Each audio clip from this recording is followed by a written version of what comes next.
Hello everybody, welcome back to my channel. Today we're doing a weird reaction. We're going back in time 6 years ago, checking out Michael Jordan speaking at the celebration of life for Kobe and Gianna Bryant.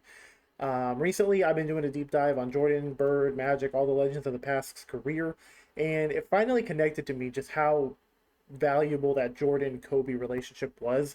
I knew that it existed just from things that I've heard, but I never really saw the deeper side of it up until the videos I've been checking out lately. And dude, like it kind of just made me want to go back and revisit this. I don't really remember what Michael Jordan said at this event. I'm sure I listened to it. This was 6 years ago. Um, but yeah, dude, I really just wanted to go back and now that I understand their relationship and how his big brother, little brother, I wanted to take a revisit to this. I want to remain as respectful as possible because, dude, Kobe was. I started watching ball in 2010. That finals, Lakers Celtics, just really like that solidified for me. I'm an NBA fan. I was 10 years old, and I've been a Laker fan ever since. So I love Kobe. The tragedy with Gigi is like just terrible. There were like seven other people on that helicopter, and I often try to pretend like it didn't happen, but I wanted to, now that some time has passed, and now that I'm trying to learn more about Jordan, his mental, his mind. Obviously, he's been through tragedy as well. Like he's seen his murder, he's had his dad get murdered, and things to that nature. But yeah, man, I just wanted to revisit this to try to understand on a deeper level Jordan and Kobe's relationship because basketball, like yes, it is played between the four lines, and that's the important part. But the relationships, like the context of the relationships, matter so much as well. Because I just did the Magic and Bird documentary, and seeing how their relationship spanned over the years just made me like them so much more as players. So we're gonna check this out, learn a little bit more about Kobe and MJ's relationship, and yeah, man, just remember the lives that were lost that terrible day.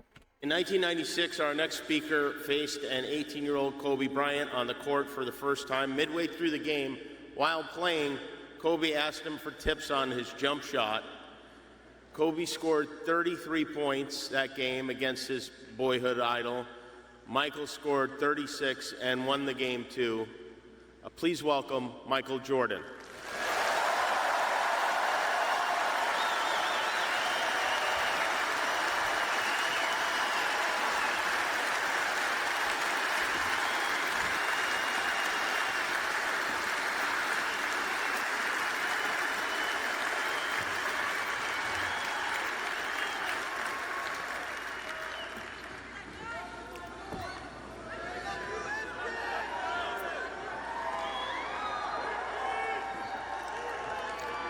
I would say good morning, but it's afternoon. I'm grateful to Vanessa and the Bryant family for the opportunity to speak today. I'm grateful to be here to honor Gigi and celebrate the gift that Kobe gave us all. What he accomplished as a basketball player, as a businessman, and a storyteller, and as a father. In the game of basketball, in life, as a parent, Kobe left nothing in the tank. He left it all on the floor.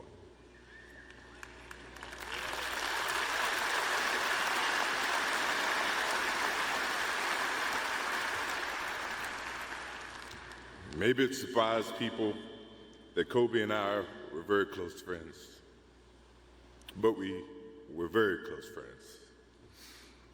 Kobe was my dear friend. He was like a little brother. Everyone always wanted to talk about the comparisons between he and I. I just wanted to talk about Kobe.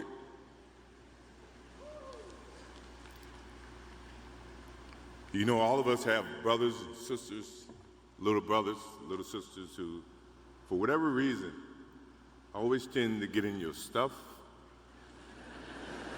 your closet, your shoes, everything. It was a nuisance, if I can say that word.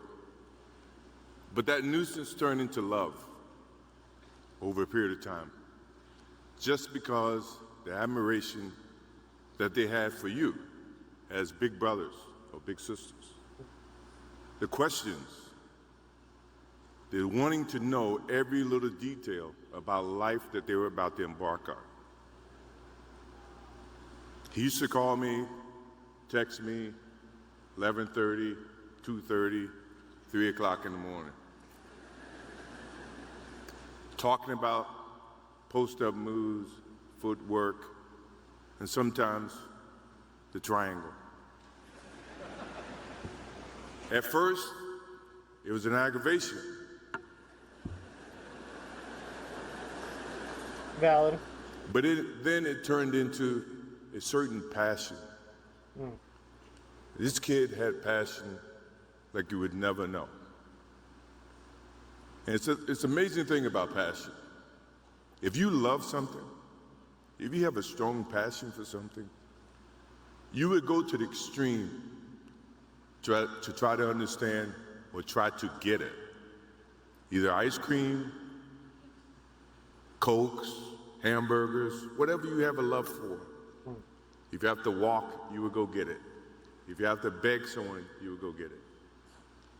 What Kobe Bryant was to me was the inspiration that someone truly cared about the way I played the game or the way that he wanted to play the game. He wanted to be the best basketball player that he could be. And as I got to know him, I wanted to be the best big brother that I could be.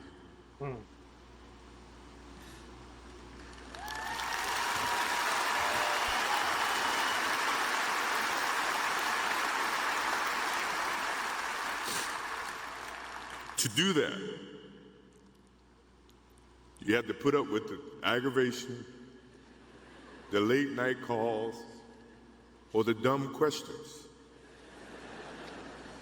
I took great pride as I got to know Kobe Bryant that he was just trying to be a better person, a better basketball player.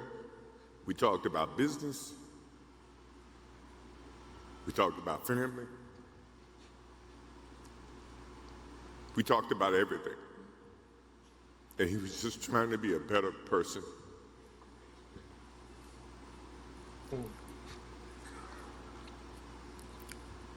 Now he's got me.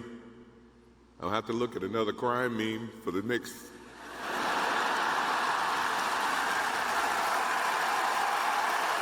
I think I do remember this one part of the speech. The speech has been beautiful, dude. As I mentioned, like, their brotherhood, you can try to communicate it well, but hearing it from the guy himself, like, there's nothing that you can really compare to that, man.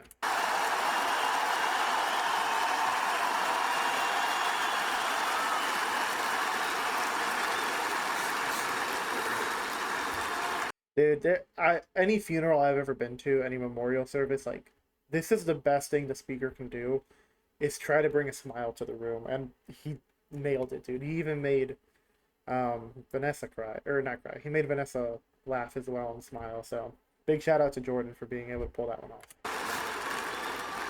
I told my wife I wasn't going to do this because I didn't want to see that for the next 3 or 4 years. That is what Kobe Bryant does to me.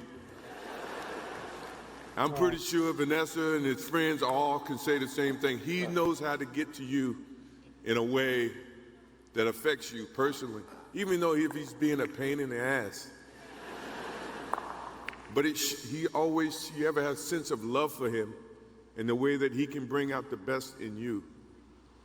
And he did that for me. I remember maybe a couple of months ago, he sends me a text. And he's saying, I'm trying to teach my daughter some moves. And I don't know what I was thinking or what I was working on, but what were you thinking about when you were as you were growing up, trying to work on your moves? I said, what age? He says, 12. I said, 12, I was trying to play baseball. That dream came true. He sends me a text back saying, laughing my ass off.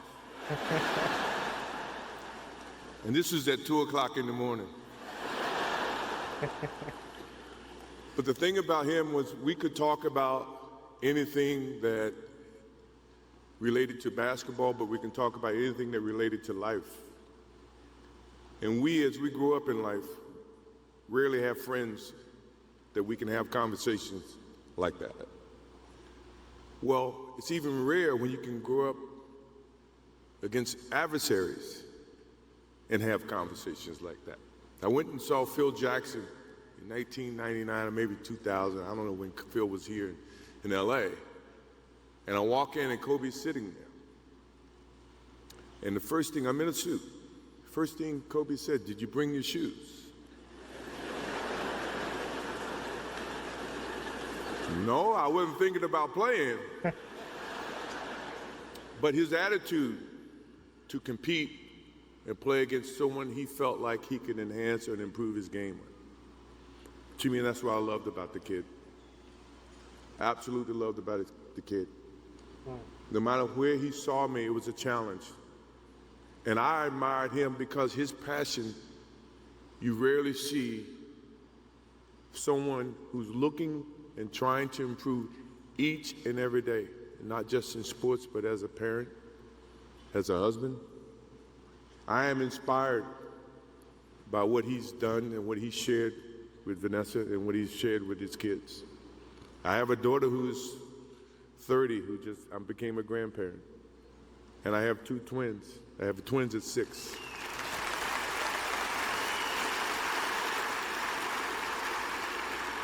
I can't wait to get home to become a girl dad and to hug them and to see the love and the smiles that they bring to us as parents. He taught me that just by looking at this tonight, looking at how he responded and reacted with the people that he actually loved. These are the things that we will continue to learn from Kobe Bryant. To Vanessa, Natalia, Bianca, Capri, my wife and I will keep you close in our hearts and our prayers. We will always be here for you, always. I also want to offer our condolences and support to all the families affected by this enormous tragedy. Kobe gave every last ounce of himself to whatever he was doing. After basketball, he showed a creative side to himself that I didn't think any of us knew he had. In retirement, he seemed so happy. He found new passions, and he continued to give back as a coach in his community. More importantly, he was an amazing dad, amazing husband, who dedicated himself to his family and who loved his daughters with all his heart. Kobe never left anything on the court. And I think that's what he would want for us to do. No one knows how much time we have. That's why we must live in the moment. We must enjoy the moment. We must reach and see and spend as much time as we can with our families and friends and the people that we absolutely love. To live in the moment means to enjoy each and every one that we come in contact with. When Kobe Bryant died, a piece of me died.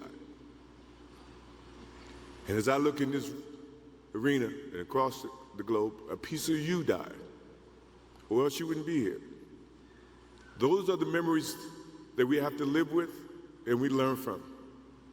I promise you, from this day forward, I will live with the memories of knowing that I had a little brother that I tried to help in every way I could. Please rest in peace, little brother.